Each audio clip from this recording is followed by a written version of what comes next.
Hi guys, welcome to 5 Minutes with Carla Lewis, where I help you help yourself in organizing your life. We have spent the last two sessions on how to prepare for your interview. Basically, things as far as your resume, your email address, your voicemail, and also your appearance. So, there's one thing I had to finish with. I thought I was going to move on to the next topic. I'm not complete yet. And I think we need to discuss what to say, what to do, and what not to say, and what not to do in your interview. Number one thing, when you get the call, you want to make sure that you have clear and concise information as far as where you're supposed to meet the interviewer. Do you know the address? Make sure that sometimes there's a company that has different cities that they're located in. You would hate to go into one city when it was actually supposed to be at another, and the reason why is because you didn't ask that question. So ask where the location is, a contact name, what you're supposed to do when you get there. Like, do you check in with the receptionist? Do you walk around a building and find the location? How is it that you connect with the interviewer?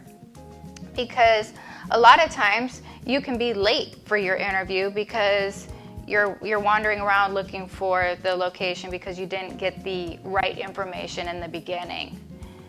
The other thing is that you want to make sure that you arrive early. This sounds silly. You think 15 minutes early is good enough. But really, if you arrive maybe say a half hour early, that gives you time to find the location of where you're supposed to be. It also gives you time to kind of decompress before the interview. You're frazzled, you don't know if you're in the right location. Oh my gosh, do I have everything with me? And this way, you at least have time. Have a bottle of water with you. Simple things like that seem like, okay, that's common sense, but no, it's not. Because you're excited about this interview. You just want to get in there and say what it is that you have to bring to the table, but you got to take care of yourself in the beginning. And by doing these things, it's very helpful. Another thing, usually you will have applied for your job position online. They typically have your resume, but it's always good when I'm asked, do I need to bring anything? I always say, you know what? Bring a copy of your resume. You don't have to bring 10 copies of your resume, but bring that one copy of your resume and also bring your references. Because a lot of times, you can't just come up with that information. You're thumbing through your phone or whatever, and this way you just have it there. And it also gives that professional presence so that the employer is like, oh, okay, this person's got it together. They actually have a copy of their resume and their references. And sometimes the employer will just take the references from you so that they can do the background checks and whatever else that they need to do in order to see if you're a good fit for their company. Because they will check your references if they're interested in you. So those are some little housekeeping tips that I think are very important and will make your life a lot easier and the prospective employer's life a lot easier if you have them available and ready. All right, so you've got the call. You're ready to go into your interview. You look professional.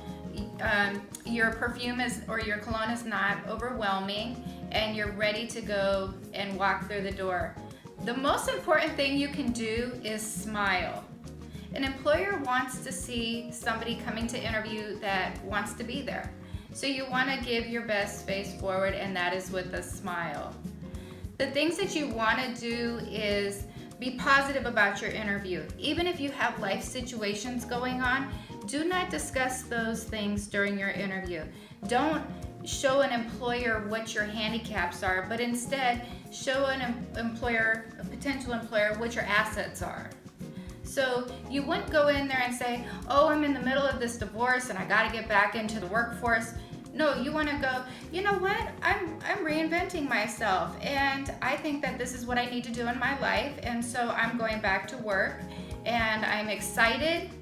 You want to use power words when you are in an interview, because you want the employer to feel comfortable with you and not feel like they're taking a risk by hiring you. You don't want to volunteer information that is not being asked of you. If you're asked a question, stick to the question, elaborate on it a little bit, but don't go into personal details about things that you don't need to do. Because the more professional you seem to an employer is more of what they're interested in. They are not interested in hearing about the problems that you have going on or the vacations that you're going to be taking. And that's another thing too, is that if you are going to be going on a vacation, that is not something you want to mention at that time, because now you've given this employer the impression of, okay, yeah, I can start for a couple weeks, but then I'm going to Tahiti. You want to refrain from that. When you get offered the job position, that's when you should disclose that you have this pre-scheduled vacation. Because, then you've already been offered the job, and they're not going to make their decision based on, oh, this person has a vacation plan, so therefore, this other person didn't, and yeah, maybe she didn't smile as much, but let's go with her. No, you want to put your best face forward all the time. Maintain that professionalism the entire time, and make sure that you're just answering the questions that are being asked of you. So this has been the 5th video with 5 Minutes with Carla Lewis in helping you help yourself organize your life, and it's been a great journey. We are going to discuss next week procrastination. Very, very difficult subject for many people, including myself, so I look forward to getting into it. I hope that everybody has a great week and that you enjoy some of the sunshine.